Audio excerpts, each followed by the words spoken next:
हरियाणा ਦੇ ਵਿੱਚ ਵੀ ਸੜਕਾਂ ਤੇ ਕਿਸਾਨਾਂ ਨੇ ਧਰਨਾ ਲਾਇਆ। 3 ਘੰਟੇ ਦੇ ਲਈ ਚੱਕਾ ਜਾਮ ਕੀਤਾ ਗਿਆ ਤਾਂ ਉਧਰ ਪ੍ਰਸ਼ਾਸਨ ਨੂੰ ਕਈ ਰੂਟ ਡਾਇਵਰਟ ਕਰਨੇ ਪਏ ਅਤੇ ਕਿਸਾਨਾਂ ਨੇ ਸੂਬਾ ਸਰਕਾਰ ਅਤੇ ਕੇਂਦਰ ਸਰਕਾਰ ਨੂੰ ਚੇਤਾਵਨੀ ਦਿੱਤੀ ਕਿ ਬਿੱਲ ਵਾਪਸ ਲੈਣੇ ਪੈਣਗੇ। आज पूरे हरियाणा प्रदेश में किसानों ने एकजुट होकर पूरे प्रदेश में एक साथ चक्का जाम किया है। अगर सरकार ने ये तीनों अध्यादेश वापस नहीं लिए तो हम 25 तारीख को दिल्ली की ओर कूच करेंगे। सभी किसान संगठन एक है। जो सरकार एक भ्रम फैलाना चाहती है कि किसान संगठन हमारे साथ और अध्यादेश के पक्ष में वो उनके दलाल है और किसान सड़कों पर आ चुका है। या तो सरकार ये तीनों अध्यादेश वापस ले ले वरना हम मरने मारने पर उतावलू है। दुष्यंत चौटाला के इस्तीफे की मांग की जा रही है हरसिमरत कौर के। ये बिल्कुल सही बात है। दुष्यंत चौटाला को इंसानियत और सच्चे आदमी होने के नाते इस्तीफा दे देना चाहिए। वो किसान पुत्र है लेकिन उन्होंने करी कराई पर पानी फेर दिया है। जनता ने 10 सीट इसलिए दी थी कि वो आकर किसानों की आवाज बुलंद करेंगे और किसानों के हक की आवाज उठाएंगे, लेकिन वो खट्टर साहब से भी ऊपर निकले। क्या कमी नजर आ रही है तीन अध्यादेशों में? तीनों अध्यादेश खराब है।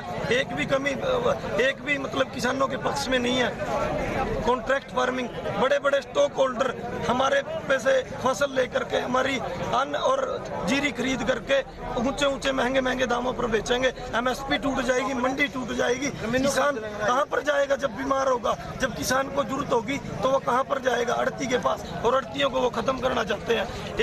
एक भी सेलर ने अभी तक जीरी खरीदने की तैयारी नहीं की है। सरकार क्या कर रही है अब तक? जब किसान सड़कों पर उतरता है, अपना घर बार छोड़कर, अपने खेत खलियान छोड़कर जब सड़कों पर आता है, उनके ऊपर लाठीचार्ज किए जाते हैं।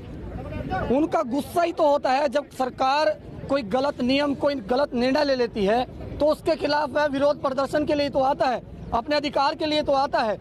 लेकिन ये तानाशाही सरकारें उनके ऊपर लाठीचार्ज करके उनके अधिकारों को कुचलने का प्रयास करती है। लेकिन हम लोग पूरे हरियाणा भर में इस प्रदर्शन को जारी रखेंगे और इनका पूरा समर्थन करती है सर्वहित पार्टी। पूरे हरियाणा में प्रत्येक जिले में, प्रत्येक हलके में हम पहुंच रहे हैं, इनका समर्थन कर रहे हैं। और हमारे किसान भाइयों की एकता को देखते हुए हमें लगता है कि सरकार को इस बार झुकने पर ये किसान लोग मजबूर कर देंगे। मैं कहता हूँ 3 अध्यादेश सरकार ने पूरे संसार में फैला रखा है कि ये तीनों के तीनों किसान हित में है। मैं कहता हूँ कैसे हित में है? 2006 में बिहार में आपने इन अध्यादेशों को लागू किया था। आज 14 साल हो गए। बिहार का किसान अपने उत्पादन को लेकर दूसरे राज्यों में, पंजाब और हरियाणा में बेच रहा है। आप कह रहे हो कि आप कहीं पर भी बेच लेना, लेकिन कौन लेगा इसको? अगर आप एक मिनिमम सपोर्ट प्राइस अगर नहीं दोगे, अगर आज कह भी रहे हो किसानों के विरोध को देखते हुए, अगर आप कह रहे हो भी हम MSP लागू करके रखेंगे, कल को क्या गारंटी है आप MSP लागू करके रखोगे? आपने बिहार में MSP हटा दी, इसी तरह से कल आप हरियाणा में भी हटाओगे और हरियाणा का किसान दर दर भटकता फिरेगा। मेरे उत्पादन को कोई ले लो और मन मर्जी से व्यापारी लोग, बड़े बड़े जो धनवान हैं, वो आकर इन पर रेट लगाएंगे और मन मर्जी से रेट को उठाएंगे। किसान मरता क्या नहीं करेगा? अरे तुम किसान का खून चूसने वाले अपनी मर्जी से अध्यादेश लागू कर रहे हो। क्या पड़ी थी आपको इमरजेंसी में अध्यादेश लागू करने की? एक बार किसान यूनियन से पूछ तो लेना चाहिए था। ये किसान यूनियन ऐसे ही बनी हुई है क्या? इन पर लाठियां मारने का ही काम करते हो आप लोग। एक बार इनसे पूछना चाहिए था इन अध्यादेश में कोई कमी है क्या, कोई त्रुटि हो तो इसमें संशोधन हम कर सकते हैं। अगर आज भी सरकार इन अध्यादेशों में किसानों से ले पूछकर संशोधन करने को तैयार नहीं होती तो हम अपनी जान तक पर खेलने के लिए तैयार खड़े हैं सड़कों पर, और हम इस अध्यादेश को वहां पर ले जाने पर सरकार को मजबूर करेंगे।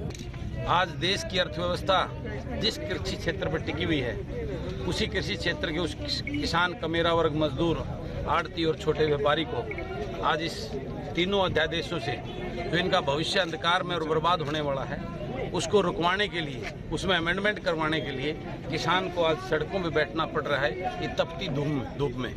तो ये इस देश का बहुत बड़ा दुर्भाग्य है। और ये आज इस तपती धूप में एक एक पसीना जो आज किसान का बह रहा है, ये इस भाजपा सरकार की कील, इसके ताबूत में कील ठोकने का काम करेगा। जिस प्रकार तानाशाही रवैये से पीपली के अंदर किसानों, बुजुर्गों पे लाठियां भाजने का काम किया इसने, और आज जिस प्रकार से किसानों को, और मनोहर लाल खट्टर जी ये कहते हैं कि अध्यादेश इनको विपक्ष बरगला रहा है, तो मैं मनोहर लाल खट्टर जी को एक चैलेंज करता हूं, आए वो बैठे मेरे सामने और मेरे 5 सवालों का जवाब दें। अगर एक का भी जवाब उन्हें संतुष्ट कर देते हैं, मैं सारी उम्र उनकी गुलामी करूंगा। ये मैं घोषणा करता हूं सबके बीच। ਇਸੇ ਦੇ ਨਾਲ ਮੈਨੂੰ ਦਿਓ ਇਜਾਜ਼ਤ। ਪਰ ਦੇਸ਼ ਦੁਨੀਆ ਤੇ ਪੰਜਾਬ ਦੀ ਹਰ ਵੱਡੀ ਖਬਰ ਦੇਖਣ ਦੇ ਲਈ ਦੇਖਦੇ ਰਹੋ ABP ਸਾਂਝਾ।